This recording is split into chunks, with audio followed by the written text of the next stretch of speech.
pasipo pita kwa neno. Neno ndio litatuongoza kuweza kumfikia huyu Baba, ambako ndiko kuna ufalume mpya ambao kila mtu anautazamia. Basi kabla ya yote tutaenda kuomba kwa ajili ya neno. Asante mtakatifu, Mungu wa Ibrahimu, Isaka na Yakobo, Bwana uliyemwezeshi wetu, na kupitia jina lako pekee, kupitia mkombozi wako mwana pekee Yesu Kristo, ambaye ndio mkombozi wetu, ambaye ndio njia yetu Bwana. Na tunasema asante kwa uweza wako, asante kwa mapenzi yako Bwana, asante kwa majira haya Bwana. Namni wakati mwingine Bwana tena kuangalia neno lako Bwana, ambalo ndio chakula chetu cha uzima. Neno lako pekee Bwana, ambalo tunaamini Bwana, tunaamini ndio taa yetu Bwana, linalotuangaza vyema. Na Bwana tunaruhusu mioyo yetu iweze kupokea nuru iliyoko katika neno lako, mfalme wetu amani. Na asante, asante kwa uweza wako, asante kwa uwezeshi wako Bwana. Na ni kwa jina la Yesu Kristo tunaomba na kuamini. Amina. Leo tutaangalia kichwa ni kwamba msikiaji na mtendaji. Msikiaji na mtendaji. Kichwa cha somo msikiaji na mtendaji. Angalia kitabu ni Mathayo sura ya 7 ule mstari wa 24. Mathayo sura ya 7 ule mstari wa 24 mpaka wa 27. Tuwe makini hapo ili neno liweze kutuzungumzia sawa sawa na mapenzi ya Kristo. Basi kila asikiaye hayo maneno yangu na kuyafanya atafananishwa na mtu mwenye akili aliyejenga nyumba yake juu ya mwamba. Basi kila ayasikiaye hayo maneno yangu na kuyafanya atafananishwa na mtu mwenye akili aliyejenga nyumba yake juu ya mwamba. Haleluya. Huyu ni Yesu akinena hivyo na watu wote ambao ni wafuasi wake, tukiwemo na sisi pia. Asema basi kila asikiaye hayo maneno yangu na kuyafanya. Kuna pointi mbili hapo, kusikia na kutenda. Ndio nasema msikiaji na mtendaji. Naweza kaa ndio ninasikia neno la Kristo, lakini shida ikawa katika kutenda. Sasa hili Kristo analiweka wazi ya kuwa yeye atakayesikia na kuyatenda hayo maneno yake anafananishwa na mtu mwenye akili aliyejenga nyumba yake juu ya mwamba. Yani ile tu kusikia neno la Kristo na kuliishi na kulitenda, ndipo nafananishwa na mtu mwenye akili aliyejenga nyumba yake juu ya mwamba. Nyumba ikijengwa juu ya mwamba inakuwa imara, inakuwa stili. Hivyo ukiendelea kusoma mstari wa 25, anasema mvua ikanyesha, mafuriko yakaja, pepo zikavuma, zikaipiga nyumba ile isianguke, kwa maana misingi yake imewekwa juu ya mwamba. Amina. Asema mvua ikanyesha, mafuriko yakaja, pepo zikavuma, zikaipiga ile nyumba isianguke, kwa maana misingi yake imejengwa juu ya mwamba. Misingi pekee ambayo mimi kama Mkristo itakao imarishwa na nikaonekana ni mtu niliyejenga nyumba yangu katika mwamba imara, anasema ni kusikia na kutenda. Unaona, kwa tuna nafasi kuu mbili ambazo inabidi tuzishike kwa makini. Kwamba niwe ninasikia ndio, aidha kwa kusoma, kwa kusikiliza habari hizi njema za neno la Kristo, lakini katika kusikia kwangu nikawa si mtendaji, iko hasara. Lakini nitakapokuwa nasikia alafu ninatenda, Kristo ananiona kama ni mtu ambaye ninafanya kazi. Yaani jicho la Bwana linaponiangalia vile ninavyotenda, nimesikia neno la Mungu, ninaliishi, Mungu ananiona niko nafanya kazi. Tena ninajenga. Unaona?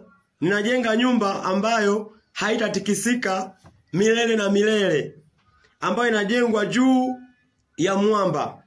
Ukiendelea mstari wa 26 asema, na kila asikiaye hayo maneno yangu asiyafanye atafananishwa na mtu mpumbavu aliyejenga nyumba yake juu ya mchanga. Hii ndo iniweke chini sana. Anasema na kila asikiaye haya maneno yangu asiyafanye atafananishwa na mtu mpumbavu aliyejenga nyumba yake juu ya mchanga. Kumbe ninaweza nikaa nimejenga nyumba, lakini hii nyumba uimara wake ni wa namna gani? Ndiyo, nimeokoka. Imani chanzo chake ni nini? Ni kusikia. Nimesikia neno la Kristo na nikatubu, nikaokolewa. Lakini nikaendelea kuwa mzembe, si mtendaji tena. Lile neno sitamani niendelee kuliishi, bali ninasimama tu katika ile hali ya kusema mimi nimekwisha okoka, nimebatizwa, ninamsubiri Kristo aje na papanda yake ni kwende mbinguni. Hapa Kristo analiweka wazi kanisa ya kwamba kusikia tu wafanya vyema, lakini usipokuwa mtendaji, lile neno halitoki ndani yako, lile ambalo umelisikia, yale matunda ya neno hayaonekani. Nyumba utakuwa umeijenga, ndiyo. Uokovu umeupokea, ndiyo. Lakini umeujenga katika misingi ipi? Umeijenga katika misingi mibovu, misingi legevu. 27 asema mvua ikanyesha, mafuriko yakaja, pepo zikavuma, zikaipiga nyumba ile, ikaanguka, nalo anguko lake likawa kubwa. Niko na uokovu, nimeokolewa, kazi ya msalaba ya Yesu Kristo nimeiamini, na ninaamini vema, na nikaamini nimeondolewa uovu wote. Lakini nikawa ni mtu tu wa kukalia kule niliko kusikia kwangu. Sitamani kuendelea kujifunza na kuyaishi zaidi na zaidi. Kristo anasema huyo mtu ndiyo nyumba aliijenga. Amina. Lakini ameijenga juu ya mchanga. Zuruba zakapotokea, huyu mtu ni rahisi kuanguka. Inaweza ikatokea tu waza ndogo, njaa inamwangusha mtu aliyeokoka. Jaribu tu, naumwa, naanguka, na anguko langu litakuwa ni kubwa. Kwa sababu ya nini? Nimesimama katika hali ya kusikia tu, ni msikiaji tu, sio mtendaji. Ile imani haijaumbika kisawasawa ndani yangu. Kwa mimi ni rahisi kupokelewa na adui. Mtu aliyeanguka hakafa na anguko lake, anaenda kuzimu. Anapokelewa na nini? Na kuzimu. Lakini tumeona huyu mtu alisikia. Unaona? Pengine aliamini, ila katu ni mtu wa kukaa. Ni mtu ambaye hajishughulishi, hatendi kazi shambani mwa Mungu. Sasa kazi aliyotuachilia Mungu, ambayo inabidi tuishi sana wanadamu, ni kwamba tusikie neno lake afu tuliishi. Ni hivyo tu, hakuna kingine. Aseme mkabebe mawe. Mungu aseme mkalime shamba. Aseme pengine mkachimbe visima, ili onekane kile kisima amechimba Winifrida. Lakini anasema ile tu kuishi neno lake. Ile tu kuishi neno lake, wewe unatenda kazi pamoja na Kristo. Kwa hiyo niweke chini sana, niangalie, nisije nikainuka nikasema mimi nimeokoka, ninasubiri tu kwenda mbinguni. Kuna kazi Kristo ameiachilia kwetu ambao tuifanye. Hata tunaona pale alipokuwa anawaita wale wenye mizigo. Tunaweza tukaangalia Mathayo hiyo 11 ule mstari wa 28. Anasema hivi. Mathayo 11 mstari wa 28. Anasema njoni kwangu nyinyi nyote msumbukao na wenye kulemewa na mizigo. Anasema njoni kwangu nyinyi nyote msumbukao na wenye kulemewa na mizigo, nami nitawapumzisha. Unaona, hatua ya kwanza, huyu wewe na mimi niko na mizigo. Nimesikia sauti ikisema njoni fanye nini? Nikupumzishe. Ninakwenda. Ndiyo, ananipumzisha. 29 anasema jitieni nira yangu. Jitieni nira yangu, mjifunze kwangu, kwa kuwa mimi ni mpole na mnyenyekevu wa moyo, nanyi mtapata la nafsini mwenu. 29 tumwanza anasema jitieni nira yangu. Unaona? Kwa maana 30, kwa maana nira yangu ni laini na mzigo wangu ni mwepesi. Haina maana nimetuliwa mizigo basi niko tu huru, ninaendelea tu kuishi. Mimi nishaokoka. Neno linanirudisha, linaniweka chini, linanikumbusha kwamba kuna mzigo wa Kristo ambao ni mwepesi. Jitieni nira yangu, mjifunze kwangu. Unaona? Kwa hapo nisije nikajihesabia haki sana, nikasahau wito wa Kristo. Kristo anawaita ndio watu wenye mizigo, lakini baada ya kupumzika anataka waendelee kusikia. Waendelee kusikia na kutenda pia. Na Paulo Yakobo anasema imani pasipo matendo imekufa.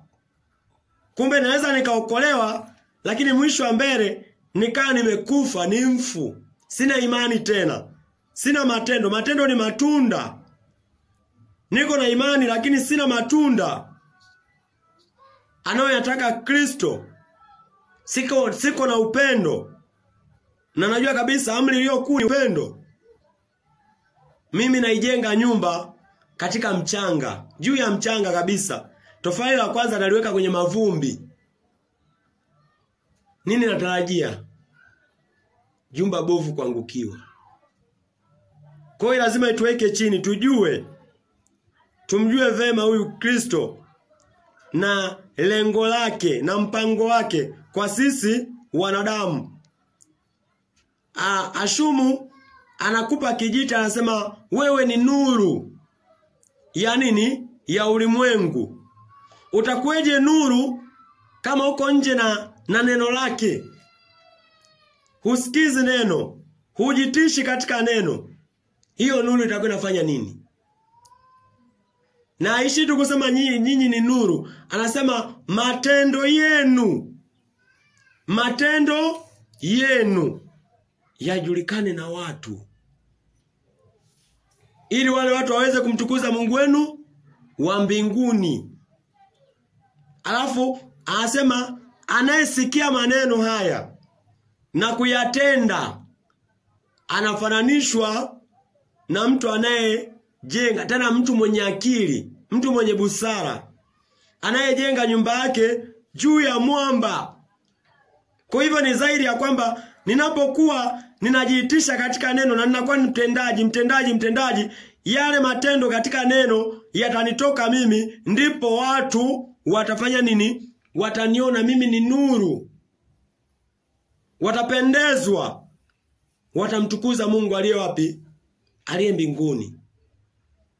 Kwa tujue tu kabisa, nijue.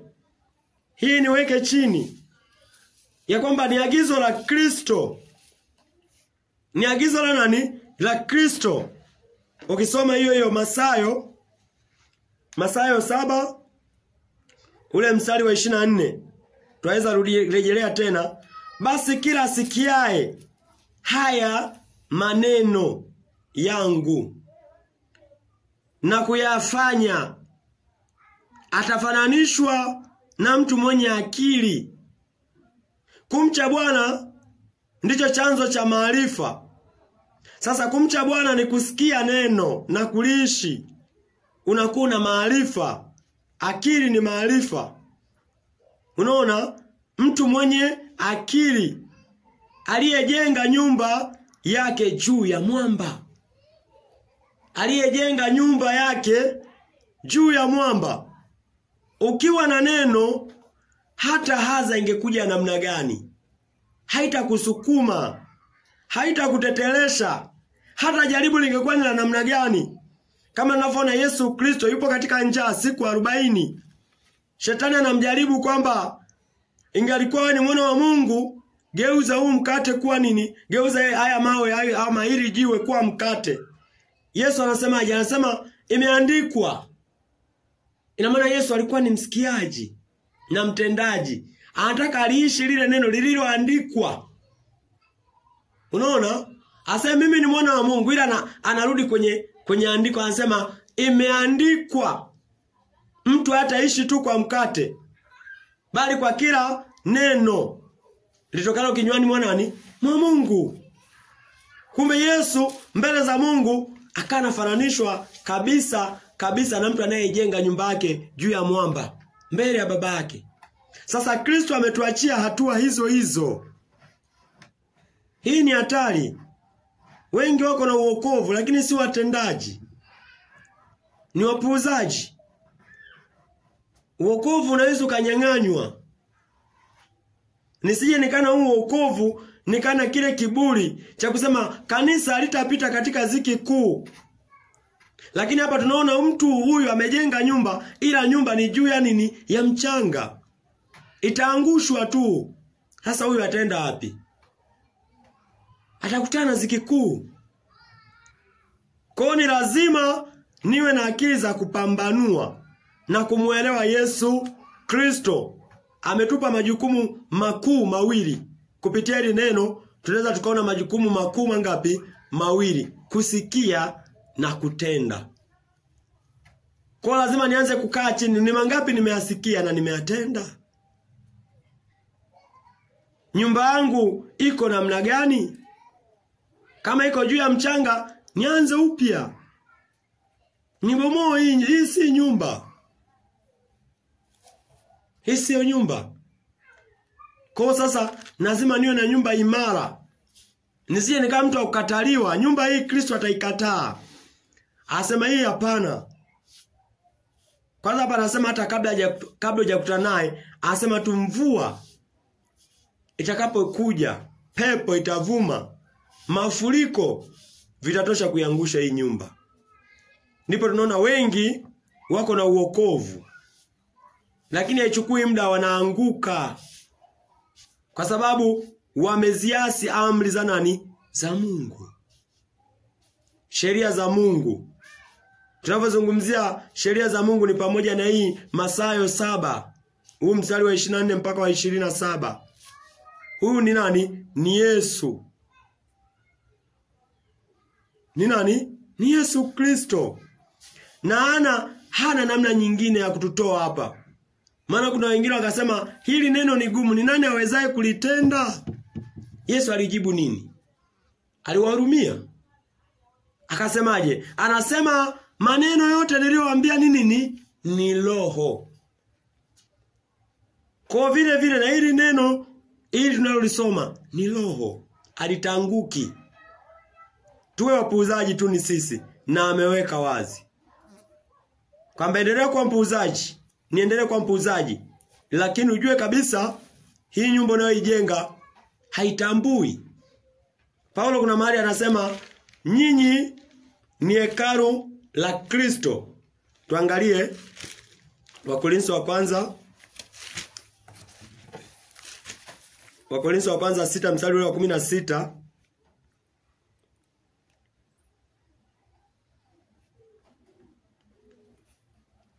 Au amjui ya kuwa yeye aliyeungwa na kahaba ni mwili mmoja naye? Maana asema wale wawili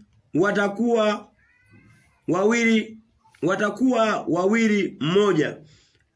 Tuangalie mstari wa 19, nimeanza 16, tuanzie 19.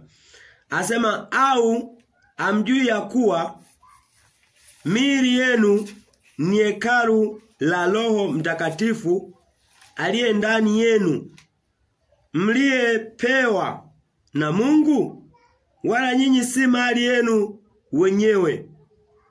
Unaona? Asema au hamjui ya kuwa miili yenu ni hekalu la Mungu, la Roho Mtakatifu aliye ndani yenu, mliyepewa na Mungu.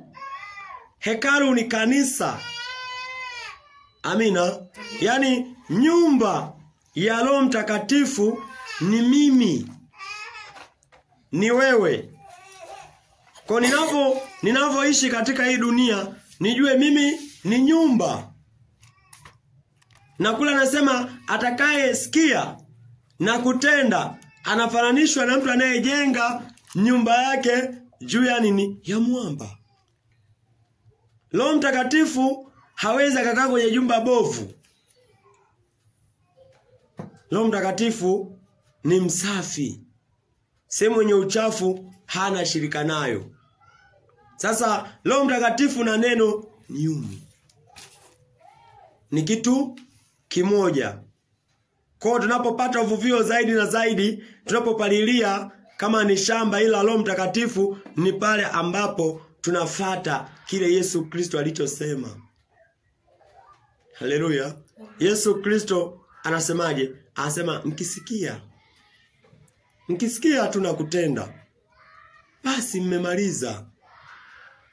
Kipi kitanizuia kusikia? Pengine hakuna kilichonizuia kusikia. Lakini kuna vitu vinaweza kukuzuia kutenda, lazima uvivunje. Uviondoe. Kama asema mkono wako kuna kukosesha, ukate. Tubu kwa hiyo iwe nao kuzuia usitende. Ili usije ikahesabika nyumba yako imejengwa ndio imeimarika, afu mwisho wa siku ikabomoka. Ikani kilio na kusaga meno. Na ulikuwa umeenda na kanisani. Unaamini umeokoka. Kwa Kristo anapokuja kulichukua kanisa, yeye ataangalia tu neno lake. Hata angalia tena janja zetu. Hata angalia kwamba ni yeye anaya mimi hata angalia hayo. Atakuuliza haukusikia? Amina. Haukufanya nini? Hatua ya kusikia inachukua nafasi kubwa. Hatua ya kusikia tu. Kusikia unaweza kukudharau, lakini kusikia kunatengeneza imani.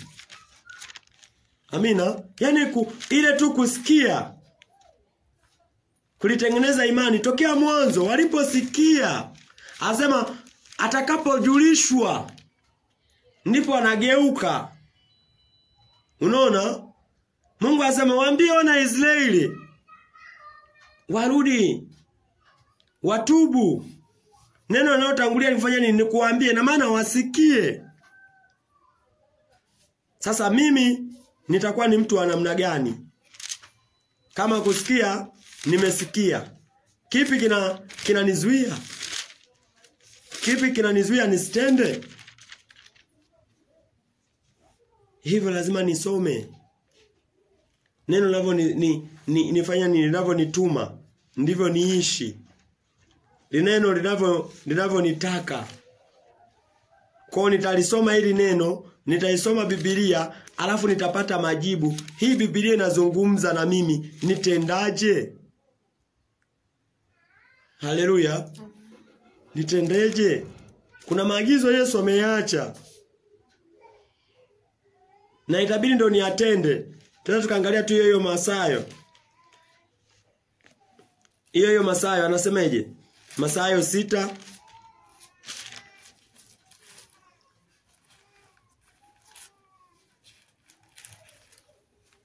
turudi Mathayo 5. Mathayo 5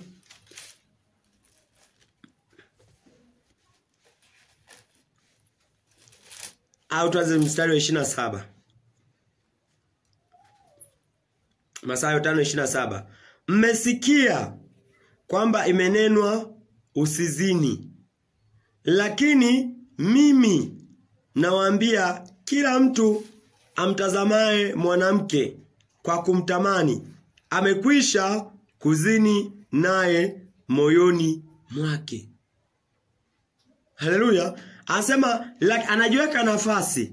Lakini mimi, na jina pekee tulilopewa chini ya mbingu ni jina la nani? La Yesu Kristo. Na huyu anayeongea hapa ni nani? Ni Yesu. Anasema lakini mimi nawaambia kila mtu amtazamaye mwanamke kwa kumtamani amekwisha kuzini naye moyoni mwake. Hii ndo tunasikia hivi. Lakini kulitenda hili lazima nilitende. Nisitamani. Kama kuna mazingira yote yananipelekea kutamani, nijiepushe, niyakate. Haleluya. Ili nisije nikahesabiwa hatia. Kusikia nilisikia, lakini sikuwa mtendaji. Kristo anajiangalia namna alivyoishi duniani, na anataka aniangalie na mimi. Yaani akiniangalia mimi ajione yeye. Anasema mwana wa Adamu akiwa duniani ni ulimwengu na ni nuru ya nini? Ya ulimwengu. Ametoka yeye, afa anasema nyinyi ndio nuru ya ulimwengu. Kwa Kristo anapokuwa juu, anakuangalia, ananiangalia, ajione kama alivyokuwa yeye nuru. Na hiyo nuru aione kwako. Sasa mazingira ya nuru pekee sio kuomba sana. Sio kuimba sana. Sio kutoa sana. Hatua ya kwanza nasema ni kusikia na kutenda. Yeye Kristo ndo anaamini. Moyo wa Kristo naamini kwamba mtu akisikia neno langu na akalitenda atakuwa ni nyumba imara. Roho Mtakatifu ataishi ndani yake bila kubanwa na chochote. Lakini Roho Mtakatifu anapokuwa ndani ya mtu, amina na Mungu, yule mtu analisikia neno na Roho anamshuhudia. Lakini yule mtu analipuuza, Roho anaanza kubanwa. Kaanza kubanwa na tamaa zako za macho, za vitu za hapa na pale, roho anatoka. Unabaki na lijumba lako libovu. Ukiamini uko na Kristo, kiburi kinainuka. Maana si uliona ile mwanzoni uliokolewa? Mwanzoni uliona tofauti, utakariri ile ya mwanzoni. Lakini Kristo anasema mtu usiozaa, matawi yasiyozaa, anafanya nini? Anayaondoa. Kwa hiyo ukishikilia tu ya kusema mimi nilichanua, mimi nilichanua, mimi ni matawi, kumbe lishaondolewa. Hauna matunda.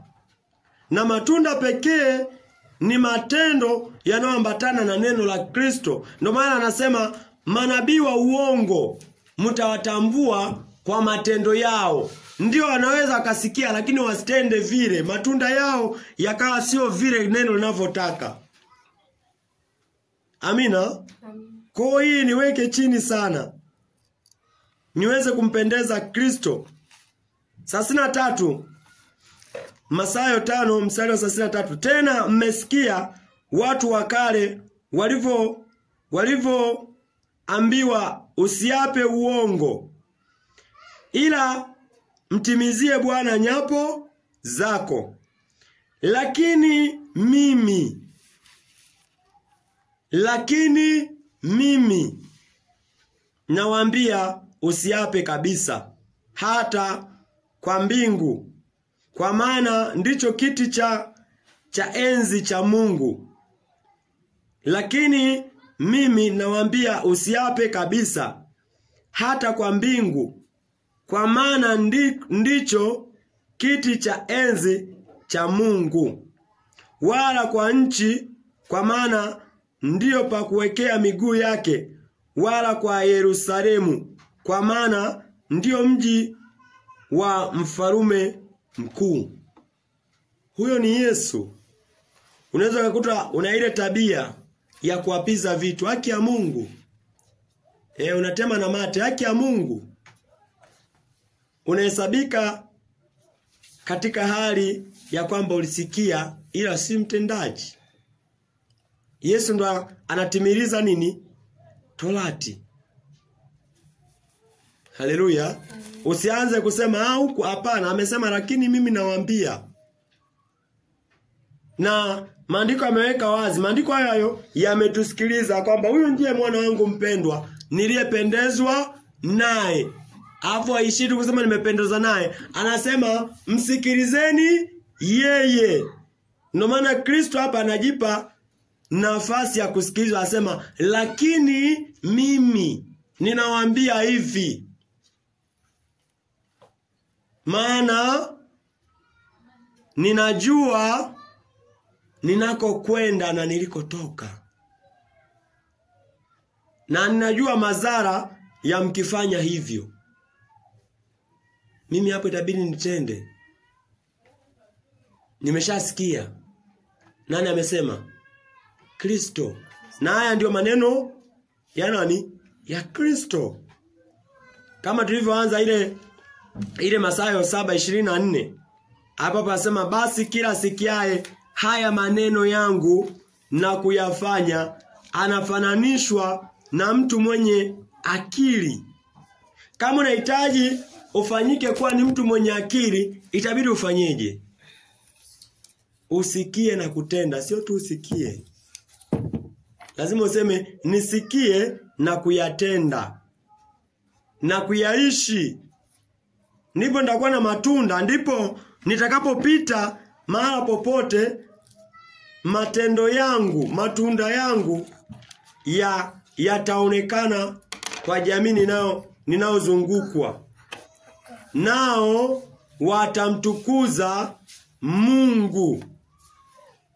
Kwa nini wanamtukuza Mungu? Ila ni wewe unaonekana pale.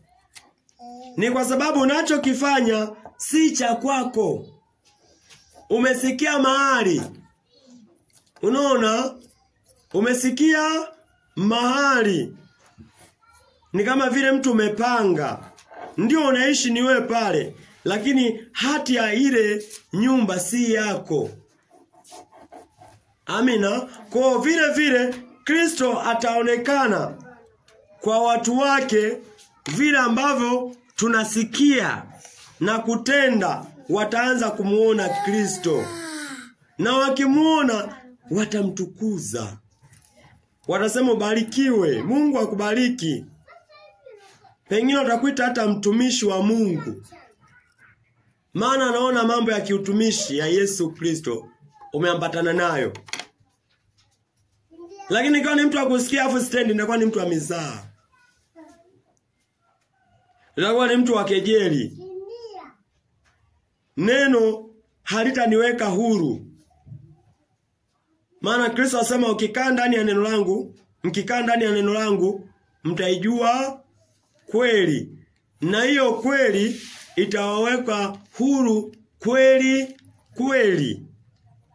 Kwa naamini hivyo kwamba leo huu mji wa Makongorosi, ili watu wafanyike kuwa huru, waijue kweli, wakae katika neno. Sasa kukaa katika neno ni pamoja na kusikia na kutenda. Siwezi katu ninakaa katika neno, ninahudhuria ibada, lakini yale ninayoyasikia ninachambua ninayoyataka mimi. Mungu amwangalie mwanadamu, bali mwanadamu ndiye amwangalie Mungu. Mungu anatujua kabla hata tujiongea lolote. Mungu hahitaji mashuhuda ili wanishuhudie mimi ninavyoishi. Anamwambia ni Yeremia, anasema na alikujua tokea tumboni mwa nani? Mwa mamako. Kwa hiyo niweke chini, ininyenyekeze. Petro kwa nini anazungumzia habari za kunyenyekea? Anaelewa yote haya kwamba ili mtu apate kibali mbele za Mungu ni lazima anyenyekee. Sasa unyenyekevu wenyewe ni pamoja na kuwa mtiifu na jiitisha katika maneno ya Kristo. Petro wa kwanza 5. Waraka wa Petro wa kwanza. Waraka wa kwanza Petro sura ile ya 5. Petro wa kwanza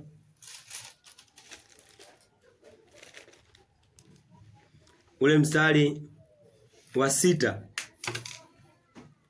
Asema basi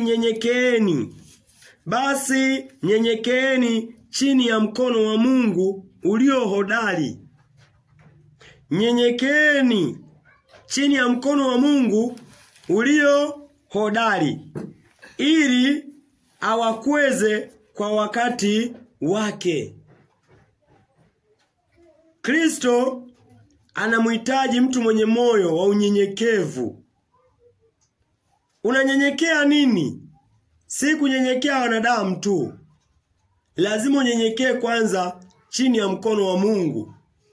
Yesu alimpendeza Mungu pamoja na wanadamu wote. Kwa sababu ya nini? Alipompendeza Mungu, matunda ya Mungu yalikuwa kwa Yesu. Matunda ya Mungu yanapoonekana kwako, atakaye kuchukia huyo ni shetani. Haleluya. Maana shetani pekee ndiye anayechukia kazi za Mungu. Lakini ninapokosa matunda ya roho, siwezi nikamuinua Kristo. Siwezi nikasimama mahali nikamsema Kristo katika viwango vinavyotakiwa, bali nitatumia tu maarifa, akili, fahamu. Unaona? Hivyo ambavyo ni vya kusomea tu, mwanadamu yote anaweza kavifanya. Lakini Kristo nyenyekevu anaoutaka hapa, na Petro anaotufundisha hapa, ni wa kusikia na kutenda. Unafananishwa na mtu aliyejenga nyumba yake juu ya mwamba. Hivyo nianze kujijengea nyumba, uanze kujijengea nyumba juu ya mwamba. Sasa uwezi uko unasema najijengea nyumba juu ya mwamba na ukaitikia amina, hauonekani ukifanya hivyo. Hauwezi ukamtendaji pasipo kusikia. Haleluya. Maana tunajua kwamba hatuokolewi kwa nini? Kwa matendo. Kwa matendo hata ingekuwa ni mazuri namna gani, lakini hayajatokana na neno la Kristo, haya ni hapa hapa. Utapata tutukufu kwa wanadamu. Lakini kitu unachotakiwa ni neno. Niwe nimejiitisha katika neno la Kristo. Kama alivyojiitisha Yusufu mwana wa Yakobo. Alikuwa ni msikiaji alafu ni mtendaji. Haleluya. Pamoja na kwamba ilikuwa ni kitabu cha Mwanzo, bado amri za Mungu zijaandikwa, lakini vyovyote kuna namna vyovyote Mungu aliwaelekeza kina Yakobo namna ya kuishi maisha ya kumpendeza. Kwa kina Yakobo waliwafunza watoto vyema. Walisikia. Haleluya. Kwa Yusufu anakutana aliye tukio, ila ndani yake ilishawahi kusikia. Sasa imefika wakati wa kutenda. Akakumbuka. Tena anashuhudia kwa kinywa chake, ni utendeje uovu mkuu namna huu, namna hii, hata nikamkosa Mungu. Unaona, ukijenga mazingira ya kusikia, pamoja na kwamba mazingira ya kusikia yanaweza siambatane na matendo muda huo huo. Tunaweza sikia saa hizi, majaribu yakaja mwaka ujao.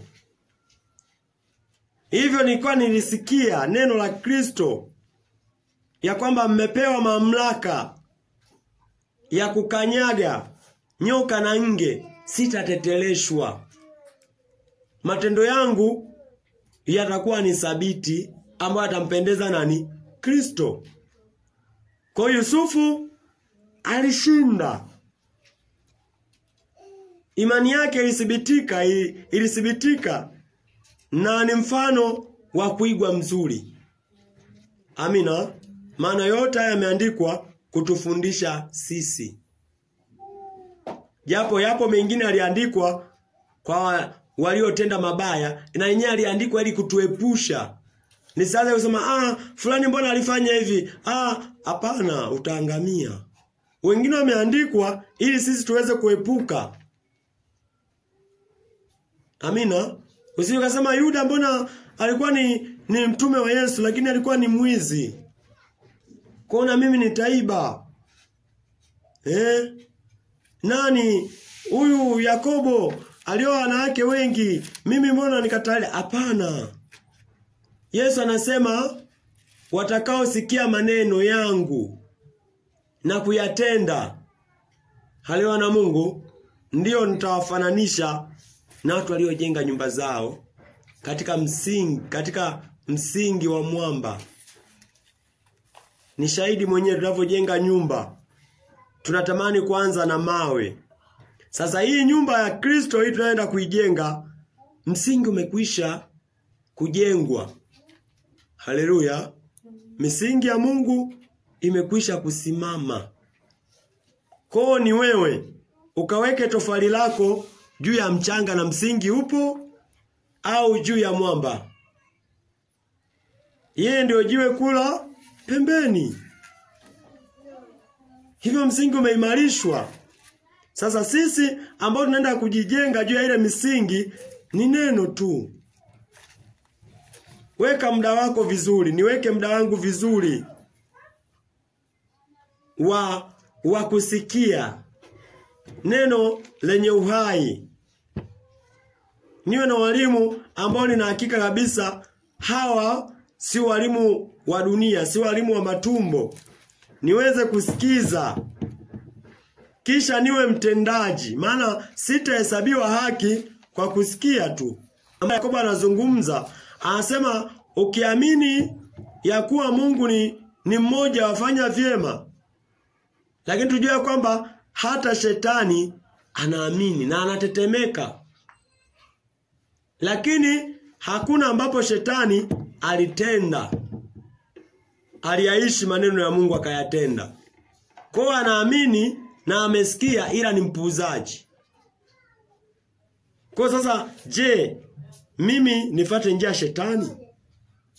kitu ambacho kitutofautishe sisi na shetani. Tutaamini pamoja ndio, lakini si tumzidi katika matendo. Ye matendo yake ni maovu. Ni ya mpinga Kristo. Sasa Kristo anasema anapingwa kwa uovu. Mwanadamu anapotenda uovu ndiye anaitwa mpinga Kristo. Maana Kristo anasema usizini. Mimi nafanya nini? Nazini. Mimi ni mpinga Kristo. Nimesikia, alafu nimetenda kinyume. Haleluya. Nimetenda kinyume. Mungu aniangalie. Wala furahishu tena na mtu wa namna hiyo. Kwa hiyo tujitahidi, tuko nyakati za hatari. Jiwekee muda mwafaka wa kuzungumza na Kristo. Andaa fahamu zako ziweze fundishika. Maana Roho Mtakatifu anaweza fanya kazi hata nami kwa mawazo, kwa dhamiri. Dhamiri yangu ikiwa safi, ikiwa ni ya kutafakari uwepo wa Mungu, Roho Mtakatifu anazungumzia. Lakini Roho Mtakatifu hawezi akaana nizungumzia niko katika kutenda yasiyoambatana na neno. Hata nikaibuka nikasema nilipokuwa kule Roho Mtakatifu alinizungumzia, nitakuwa tu ninajikweza, ni uongo. Lazima nipambanue hiyo roho. Nipo mazingira gani mpaka hiyo roho ananizungumzia? Niko natenda nini? Nafanya nini? Kwa tuwe na muda mzuri. Hukumu inakuja. Ni kama vile tunapokunywa chai, kila mtu na kikombe chake. Ndivyo takavyokuwa katika kiti cha enzi. Kila mtu atatoa hesabu zake. Hakuna ambaye ataingia kwenye kikombe cha mwenzie. Hakuna naye kunywaga chai ya mwenzie. Kila mtu anakuwa na kikombe chake. Unakunywa unamaliza. Na mbele za Mungu ndipo utasimama. Na utaulizwa. Isaya kuna mahali anazungumzia asema, je, wewe hukusikia?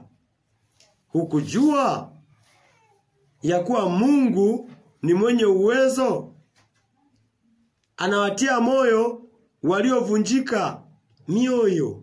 Anawapa nguvu wasio na uwezo. Sasa uliposikia, ulichukua hatua gani? Ulipuuza. Tuepuke kwenye upuuzaji. Hii ni hatari sana. Itakuwa ni hatari na huzuni kuu. Niliingia hata katika mikusanyiko ya Kristo, nilitaja jina la Kristo, lakini kumbe nilijenga nyumba juu ya mchanga. Kumbe nilikuwa ni wanamwali wale wapumbavu, wasiokuwa na mafuta. Wanataa, taa ndio wanazo, lakini haziwaki. Wokovu nao, lakini hauangazi. Kristo anasema ni upumbavu. Kwa hiyo lazima niwe na wokovu unaoangaza, unaoshuhudia, ambao hata Mungu akiwa juu anashuhudia, anasema unamuona mtumishi wangu Ayubu. Unaona, kumbe tunapoyaishi yale yaliyo ya Mungu, Mungu ayatwalia utukufu. Asema hakika ile mbea nina mtumishi mkamilifu mbele zangu. Sasa ukamilifu unatokana na nini? Chanzo cha ukamilifu, chanzo cha utakatifu, chanzo cha utu wema ni kusikia neno la Kristo na kuliishi na kulitenda sawa sawa bila kupunguza. Usiseme mimi hapa mimi naishia hapa, hapana. Wana Israeli walitaka tu wale tu mikate. Lakini Kristo anasema inabidi mule mwili wangu, mnywe na damu yangu. Haleluya. Mle neno langu. Wao walitaka tu vya mwilini, Mungu anawaleta katika roho. Sema hilo neno ni gumu. Ndivyo wokovu wa saizi ulivyo. Mtu anashuhudia ameokoka, hataki kusoma Biblia. Anasema nakuwa na usingizi. na kuwa nimechoka. Nini kinakuchosha? Ni kazi zako, sio za Kristo. Ukishuhudia kwamba nimechoka, siwezi kusoma Biblia, wewe ni mpumbavu. Kazi zako ndo zimekuchosha, sio za Mungu. Mwisho uchovu wako, Mungu anataka wewe ndio mwanzo wa kazi yake. Hakatazi kufanya kazi, lakini anasema kuwepo na kiasi. Ni namna gani nitajigawa? Kama mchana mzima nitakesha katika shughuli zangu, lakini Kristo anahitaji naye muda wake. Kwa ni balansi, kwamba Kristo nitamwachilia muda gani. Na nisikae tu katika kusikia, bado katika kusikia kutaniamsha nikafanye kitu. Hayo mazingira lazima niache nafasi ili Kristo anizungumzie, anitumie. Kulikuwa na vyombo vingi katika bahari. Akapanda katika chombo cha nani? Cha Petro. Akahubiria. Hapo akasafiri nacho. Ndivyo ilivyo hata sasa. Sisi ni vyombo. Kwa Kristo anapohitaji kunitumia, anaangalia ni chombo gani ambacho kipo tupu niingie. Nipande, nitoshe. Anapoingia kwako anakuta umejaa. Chombo chako kimejaa mizigo, kimejaa shughuli. Kristo hawezi akakutumia. Utaendelea tu kushuhudia kwa nimeokoka, halafu kumbe nyumba yako waijenga katika mchanga. Ndipo tu majaribu kidogo, yupo kwa waganga. Unaenda usiku kama nani? Mfalme Sauli alienda kwa mganga usiku. Haleluya. Hakuwa mtiifu. Samuel alimwambia kutii ni bora kuliko dhabihu. Hakutii, ila alisikia. Sasa alipokutwa na mafuriko na mvua na upepo, akakimbilia wapi? Kwa mganga, kwa mwaguzi wa kichawi. Hivyo hanguko lake likaa kubwa. Kwa hiyo ndivyo inaweza katika pelekea kwa kizazi cha sasa. Haleluya. Anasema miili yenu si miili yenu peke yenu. Hivyo viungo, hayo macho si yako peke yako, yape ruhusa yatazame mambo ya Mungu.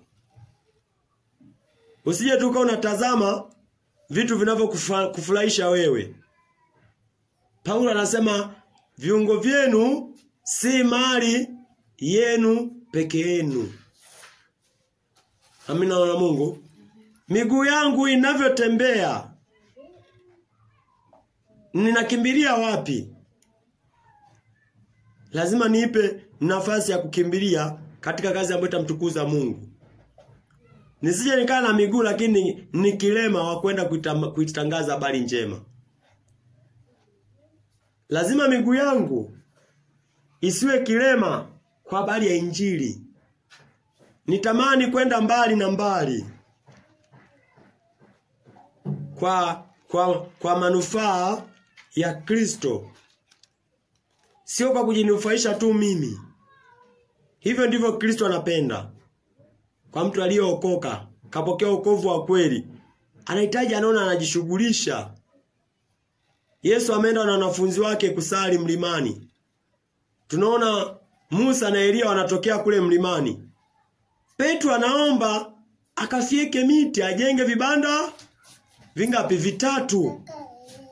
Unaona, Petro hajatumwa, ila yeye ndo anaona kwamba huku pengine tupo kuna jua, nyinyi mkae katika hali ya uvuli. Lakini yale maombi aliyoyawaza kwa mawazo, tunaona anafanya nini? Anatimiza. Mungu anaachilia wingu linawafunika. Hawawi tena katika jua, hawawi tena katika yale mawazo ambao Petro pengine alitamani hawa watu ni wasamani, wakae katika sehemu iliyo nzuri. Mungu anafanya nini? Anaitimiza. Haleluya na Mungu. Mungu atuhurumie katika hili. Tubeke mioyo yetu tuenende katika utimilifu. Hii niweke chini sana. Hii niweke chini sana.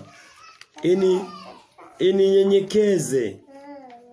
Mungu anafurahishwa na wale wanyenyekevu. Baada ya kunyenyekea, yeye ndo anakuja anakukweza. Haleluya. Hilo ndio neno la Bwana alilopendezwa tukumbushane siku ya leo. Basi tuamini, tuombe. Asante mtakatifu, Mungu wa Ibrahimu, Isaka na Yakobo Bwana. Ushukuriwe wewe tu. Tunashukuru kwa neno lako mtakatifu wa Israeli. Naam, tunaona Bwana unasema wewe unamfananisha mtu yule asikiaye maneno yako na kuyaishi Bwana. Unamfananisha na mtu yule ajengaye nyumba juu ya mwamba Bwana, ambapo hata zuluma zuba mbali zitamwandama, ataendelea kuimarika Bwana, maana utaendelea kumuimarisha, maana ndani yake ya nyumba yake Bwana upo wewe Yesu Kristo.